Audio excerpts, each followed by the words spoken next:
ওম গুরু তব কৃপা হি কেবলম, ওম গুরু তব চরণম শরণম। এইবার আমরা পুরীর স্থান থেকে ফিরলাম। ফেরার পরে আমরা যাওয়ার সময় বেনারস হয়েই ইয়েতে ফিরলাম। আর উম, ফেরার পরে তখন আহ, বাবা তখন ইন্ডিকেশন দেননি, তো বাবা বলেছেন আমরা বৃন্দাবনের প্রোগ্রাম করব, বৃন্দাবনের প্রোগ্রাম হবে। তো অনেক ভক্তবৃন্দ আসবে, তো হীরামন বললো যে দাদা বৃন্দাবনে যেতে হবে। আমি বললাম ঠিক আছে, তো যাব। তো বৃন্দাবনে মার্চে বাবার প্ল্যান হয়েছিল, মার্চ 2022। এইবার আমরা তো আহমেদাবাদে ফিরে গেছি। আহমেদাবাদে ফেরার পরে আম, মানে আমাদের কাজ আবার শুরু হয়েছে। তো হঠাৎ করে উম, তখন একটা ঘটনা বলি, সেটা হচ্ছে যে রূপ তখন বাবার সঙ্গে আছে, মানে আমার ছেলে বাবা একবার বলেছিলেন যে তুই আমাকে আহমেদাবাদ, সরি, বেনারস থেকে দিল্লিতে আমাকে পৌঁছে দিয়ে যাবি। তার একখানা মানে খুব ঘটনা আছে এবং অলৌকিক ঘটনা এটা, যে বাবার সঙ্গে আমরা যখন এর আগের বার দেখা করতে গেলাম বেনারসে, তখন 6 মাস আগে থেকে বাবার টিকিট কাটা ছিল দিল্লির জন্য। তো বাবা হঠাৎ করে বলছেন রূপকে যে তুই আম, আহ, টিকিটটা আমার টিকিটটা আহ, কর, আর আমার জন্য হুইল চেয়ারের ব্যবস্থা কর। তখন ও বলছে ঠিক আছে বাবা, করছি। তো টিকিটটা দেখে হুইল চেয়ারের ব্যবস্থা করার জন্য ও বলেছে, বাবা ও হুইল চেয়ারের ব্যবস্থা করছে। যখন পিএনআর নাম্বার চেক করে দেখা গেছে, তখন দেখা গেছে যে টিকিটটা ক্যান্সেল হয়েছে, এবং without any information airline ticket cancel করে দিয়েছে। তার কোনো কারণ নেই, তার কোনো ইনফরমেশন নেই। আচ্ছা, এইবার বাবা কি করে জানেন আগের থেকে? এতদিন আগে থেকে টিকিট করা আছে, টিকিটের সমস্ত ব্যবস্থা হয়ে গেছে, কতজন লোক আসছে না আসছে সব হয়ে আছে। কিন্তু বাবা ওই জন্যই বললেন, ইন্ডিকেশন দিলেন যে তুই টিকিটটা দেখ, কারণ কেউ তো টিকিটটা দেখতো না। তো তারপরে সেই টিকিটটা কনফার্মেশন করার পরে, সমস্ত কিছু হয়ে যাওয়ার পরে সেই টিকিটটা এবার রূপ তখন আহমেদাবাদে ছিল। আহমেদাবাদ থেকে যখন বাবার ওখানে যাবে, আমি আবার বললাম যে তুই একটা কাজ কর, বাবা যখন বলেছেন তখন তুই আরেকবার টিকিটটা কনফার্মেশন দেখে নে যে বাবার যে টিকিটটা আছে সেই টিকিটটা ঠিক আছে কিনা। ও মা, 2 দিন আগে আহমেদাবাদের থেকে ও যখন যাবে বাবাকে নিয়ে আসছে, বেনারস যাবে, বেনারস থেকে বাবাকে নিয়ে যাবে দিল্লিতে, আবার টিকিট ক্যান্সেল। তো তারপরে আবার সেই টিকিটের ব্যবস্থা করা হলো। মানে বাবা আগের থেকে ইন্ডিকেশন দিয়ে দিচ্ছিলেন যে দেখো এই প্রবলেম গুলো হতে পারে, তোমরা দেখে রাখো। তো এটা হচ্ছে ঘটনা। তো রূপ আবার গিয়ে বেনারস থেকে বাবাকে নিয়ে ইয়েতে দিল্লিতে পৌঁছে দিয়েছে। এবার দিল্লি থেকে হঠাৎ করে বাবা বলছেন, মানে কোনো কোনো কিছু ইনফরমেশন দেননি বাবা আগের থেকে, মানে কোনো ইন্ডিকেশনও দেননি। আহ, তখন দুপুর 1:30 বাজে, বাবা হঠাৎ করে, মানে রূপের ফোন। তো বাবা পাশে বসে আছেন, বলছেন বলো তোমার বাবা আর মাকে দুজনকে গাড়ি নিয়ে চলে আসছে আহমেদাবাদ থেকে দিল্লি। বলছে আমি এক্ষুনি চলে এসো, এক্ষুনি চলে এসো। তো আমি তো অবাক যে বাবা এরম ভাবে গাড়ি নিয়ে আসছে বলছেন হঠাৎ করে, কি ব্যাপার? তো আমি বললাম বাবা, ও চৈতালি একটা ডাক্তার দেখানোর কথা আছে, হ্যাঁ, তো ওই ডাক্তারের অ্যাপয়েন্টমেন্ট আছে, প্লাস আজকে এখন যদি বেরোই তাহলে তো আমরা পৌঁছাতে পারবো না, আমার তো অনেক দেরি হয়ে যাবে। তো বাবা বলছেন ঠিক আছে, একটা কাজ করো, ও চোখ মানে ট্রিটমেন্টের ব্যাপারে কোনো চিন্তা করার দরকার নেই। আর তোমরা চলে এসো কালকে সকালবেলা, কালকে ভোরবেলা বেরো, কালকে ভোরবেলা বেরোবে, জয়পুরে একদিন থাকবে। জয়পুরে আহ রাধা মাধবের মন্দির দর্শন করবে, করে তারপরের দিন আসবে। তো আমরা তো তার সেই অনুযায়ী, এবার রূপ নেই, রূপ আছে দিল্লিতে বাবার কাছে। আর আমরা দুজন পরের দিন সকালবেলা ভোরবেলা গাড়ি নিয়ে বেরোলাম। তো বেরিয়ে বাবা যেরকম ভাবে ইনস্ট্রাকশন দিয়েছে সেরকম ভাবে জয়পুরে পৌঁছলাম, খুব সুন্দরভাবে মন্দির দর্শন হলো। হ্যাঁ, আর বাবা খোঁজ নিচ্ছেন ওখান থেকে কোথায় পৌঁছলে, কোনখানে থাকছো, কি ব্যাপার। তো সেদিন রাত্রিবেলা একটা হোটেলে থাকলাম, পরের দিন ভোরবেলায় আবার বেরোলাম। এবং পরের দিন জয়পুর থেকে বেরিয়ে দিল্লিতে পৌঁছলাম তখন, মানে এক্স্যাক্টলি 11টা বাজে। বাবা মাঝেই ফোন করলেন কত দূরে পৌঁছলে, আমি বললাম, বাবা পৌঁছে গেছি দিল্লিতে। বাহ, রাইট টাইমে পৌঁছতো। হ্যাঁ, 11টার মধ্যে পৌঁছে গেছি। এবার ওখানে গেছি, তো আমাদের ধারণা ছিল যে বাবা, আমি আর হীরামন যাব, গিয়ে বৃন্দাবনের প্রোগ্রামটাকে দেখে আসবো। আর চৈতালির প্ল্যান ছিল যে চৈতালি আমার যে শালি আছে দিল্লিতে, ওখানে থাকবে, আর রূপও থাকবে ওখানে, তখন রূপের ওয়ার্ক ফ্রম হোম ছিল। এইবার বাবা বলছেন সেবা করো। প্রচুর পনির বানিয়েছেন, পনির রান্না করেছেন। এবার বাবা নিজে সেবা দিচ্ছেন, পনিরের সেবা করেন। তো আমরা সেবাটা করার পর বলছি এবার তোমরা যাও, বৃন্দাবনে যাও। আচ্ছা, কে কে যাবে? বলছে তুমি, মা আর ছেলে, তিনজন বৃন্দাবনে যাও। আমরা মুখ চাওয়াচাওয়ি করছি, আমরা কি মানে কি বৃন্দাবনে গিয়ে করবো কি, প্রথমবার বৃন্দাবনে যাচ্ছি। হ্যাঁ, বলছে যে তুমি যাও, কোনো অসুবিধা নেই, তুমি আমাদের জন্য সমস্ত ব্যবস্থা করবে। কারণ বৃন্দাবনে প্রায় ওই বাবার ওই প্রোগ্রামে প্রায় 150 জন ভক্তরা আসার কথা। তোমরা তিনজন যাও, তোমরা গিয়ে বৃন্দাবনটা ঘুরে দেখবে। 15 দিন আগে আমাদেরকে পাঠাচ্ছে, বৃন্দাবনটা ঘুরে দেখবে, ওখানে থাকবে। হ্যাঁ, আর আমাদের জন্য সমস্ত ব্যবস্থা করবে, বাসের ব্যবস্থা করবে, কোথায় থাকার আছে কি আছে না আছে সব ব্যবস্থা করবে।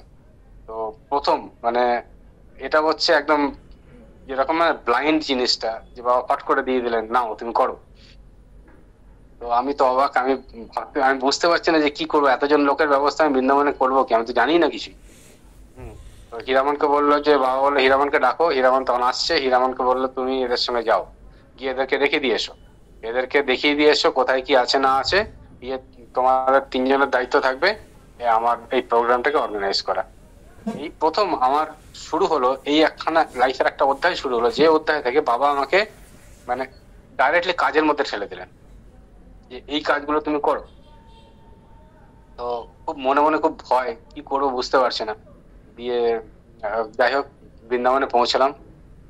আর চৈতালিও বলছে যে বাবা এরকম বললেন, এখন আমরা কি করবো, আমরা তো কিছুই জানি না, তুমিও তো কিছুই জানো না, কি করবে ওখানে গিয়ে। চলো, বাবা যখন বলেছেন তখন ব্যবস্থা করে দেবেন। আচ্ছা, আসার আগে, বেরোনোর আগে বাবা হাসছেন, এসে বলছেন যে তোমরা যাচ্ছ বৃন্দাবনে, যাও, খুব ভালো জায়গা, খুব মানে চিন্ময় ধাম। বৃন্দাবনের মতো ধাম তো ইয়েতে নেই, ওটা গোলক ধাম। তো ওখানে যাও, আর রাধারানীর দর্শন পেলেও পেতে পারো, বলে হাসছেন। হম। আমরা কিছুই বুঝিনি, মানে আমাদের তখন মনের মধ্যে মানে তোলপাড় করছে যে আমি কি করে ব্যবস্থা করব। এরকম আমাদেরকে হঠাৎ করে একটা বলে দিলেন, দেখে এনে তিনজন যাও, গিয়ে ব্যবস্থা করো। আমি কি ব্যবস্থা করবো, 150 জন লোক আসছে, কোথায় কি ব্যবস্থা, সেবার ত্রুটি হলে বাবা তো অবস্থা খারাপ করে দেবে। তো যাই হোক, মানে মনে ভয় নিয়ে গেছি। তারপরে তো মনের মধ্যে এই হচ্ছে যে বাবা যখন বলেছেন তখন বাবা নিজেই ব্যবস্থা করে। এইবার যে এই যে বৃন্দাবনটা যেমন আমাদের যে ঘোরা হলো, মানে আমার লাইফের পার্সপেক্টিভ চেঞ্জ হয়ে গেল বৃন্দাবনে যাওয়ার পরে। যে বৃন্দাবন যে আগে যে শুনে আসতাম যে বৃন্দাবন এরকম আছে, খুব নোংরা, খুব ইয়ে, প্রচন্ড ভিড়, মানে ভেতরে যে এত সুন্দর একখানা জায়গা, মন্দির যে এত সুন্দর হতে পারে। হুম। ভোর 3টে থেকে যে গোবিন্দ নাম এরকম হচ্ছে সারা, মানে মনে হচ্ছে যেন এটা চিন্ময় ধাম। আমরা যেখানে থাকতাম খেতাবাদ ভবনে, খেতাবাদ ভবনে ভোর 3টে থেকে উম, নাম কীর্তন শুরু হতো। মানে ভোর 3টে থেকে আমি বিছানা ছাড়ি না ছাড়ি, আমার মনের মধ্যে কিন্তু সেই কৃষ্ণের ইয়েটা, মানে অদ্ভুত একখানা ধামের ইয়ে। আর আমরা ওই সুযোগটা নষ্ট করিনি। আমরা বৃন্দাবন পরিক্রমা করলাম, হীরামন ছিল, হীরামনের সঙ্গে একদিন বৃন্দাবন পরিক্রমা করলাম, হেঁটে করলাম। তারপরে এবার বাবার ভক্তদের সেবার জন্য কোন কোন জায়গায় এ হবে সেই জায়গাগুলো দেখতে যাচ্ছিলাম মানে প্রায় দিন। আর গাড়িতে করে বাবা তখন মাঝে মাঝে ফোন করেন, মাঝে মাঝে ফোন করেন, আচ্ছা কি অবস্থা হলো, কোথায় হলো। তো বাবা কিছু জায়গা বলে দিয়েছেন, রামোন্নতি আছে, তারপরে আমাদের বৃন্দাবন পরিক্রমা মানে একটা পরিক্রমার মতো বিয়ে করেছিলেন, সেখানে যেতে হবে, আর বাসের ব্যবস্থা করতে হবে। হম। তারপরে বাকি যে মন্দিরগুলো আছে সেগুলো দর্শন করতে হবে। আর এইবার আর বলেছিলেন যে যদি বৈষ্ণবের সঙ্গে যদি দর্শন করতে পারো সবচেয়ে ভালো। বৃন্দাবন দর্শন হচ্ছে কোনো বৈষ্ণবের সঙ্গে করতে হয়, সেটা উনি বলেছিলেন একবার। তো আমি এখন বৈষ্ণব কে আছে আমি তো জানি না, ওখানে পৌঁছেছি।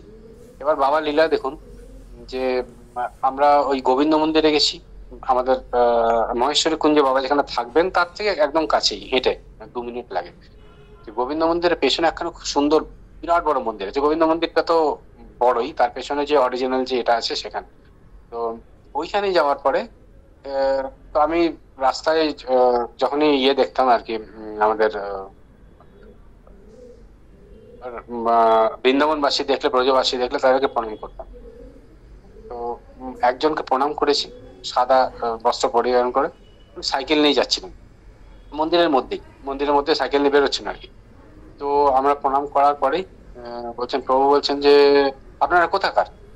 তো ওনার কথার টানে মনে হলো যে উনি পুরুলিয়ার কাছাকাছি। তো চৈতালি আমাদের সঙ্গে আলাপ হলো, আমরা বললাম তো আমরা ইয়ে থেকে এসেছি, শিবানন্দ বাবার। তো শিবানন্দ বাবাকে তো আমি চিনি। হ্যাঁ। তো আচ্ছা আপনারা কোথায় আছেন, আমরা বললাম আমরা খেতাবাদ ভবনে আছি। আর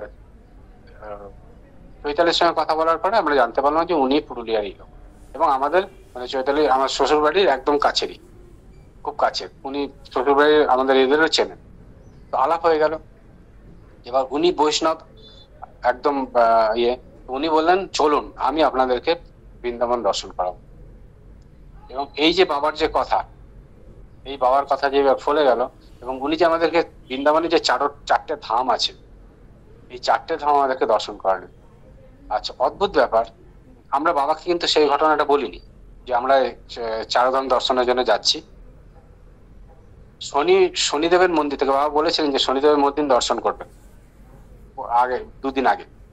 তো আমরা শনিদেবের মন্দির দর্শন করে বেরোচ্ছি, বাবার ফোন গাড়ির মধ্যে আছে, আমরা স্পিকার ফোনে বাবা কথা বলছেন। আচ্ছা কোথায় গেলে?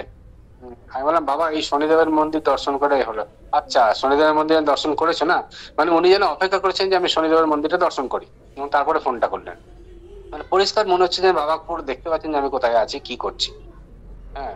তো এই যে মহাপুরুষের লীলা এরকম। মানে আমরা যে যে দর্শনটা করেছিলাম, এবং যেরকম ভাবে আমরা উনি যে আমাদেরকে যেরকম ভাবে দর্শন করালেন, তাতে মনে হয় না আমরা যদি নিজেরা গাড়ি নিয়ে যেতাম বা নিজেরা অন্য কারোর সঙ্গে যেতাম এইভাবে দর্শন করতে পারতাম না। প্রত্যেকটা জিনিসের মহত্ব উনি বোঝাচ্ছিলেন এক একটা করে। হ্যাঁ। তারপরে 84 খাম্বা, যেখানে হচ্ছে পঞ্চপাণ্ডব দ্রৌপদী যেখানে আমাদের এই অজ্ঞাতবাসে ছিলেন, সেই 84 খাম্বাতে নিয়ে গেলেন। মানে পুরো ট্যুরটা একদম অদ্ভুত ভাবে করলেন, এবং উনি ঘর থেকে নিজের সেবার ব্যবস্থা করে রান্না করে নিয়ে গেছেন, আমাদেরকে সেবা দিলেন। চারধামের একটা জায়গায় বসে আমরা সেবা করলাম। তো এই ঘটনাটা, এবং বাবা কিন্তু ওখান থেকে বসে ঠিক পরিষ্কার বুঝতে পারছেন যে এদের এটা দর্শনটা পুরো হোক। তারপরে আমরা নিধিবনে ঘুরলাম, নিধিবনের মহত্ব দেখলাম। মানে বৃন্দাবন যত দিন যাচ্ছিল তত মনে হচ্ছিল এই যে কি জায়গা, কোথায় আমরা এসেছি। প্রথমবার বৃন্দাবন যাওয়া, কিন্তু মনেই হলো না। এবং তারপরে একটা সময় এসে গেল যখন এবার বাবা আসবেন বৃন্দাবনে, এবং আমাদের মোটামুটি সমস্ত কিছু ঠিকঠাক হয়ে গেছে। কোথায় কোথায় হবে না হবে, কোথায় কে থাকবে না থাকবে, বাসের ব্যবস্থা হয়ে গেছে, বাবাকে বলা হয়ে গেছে।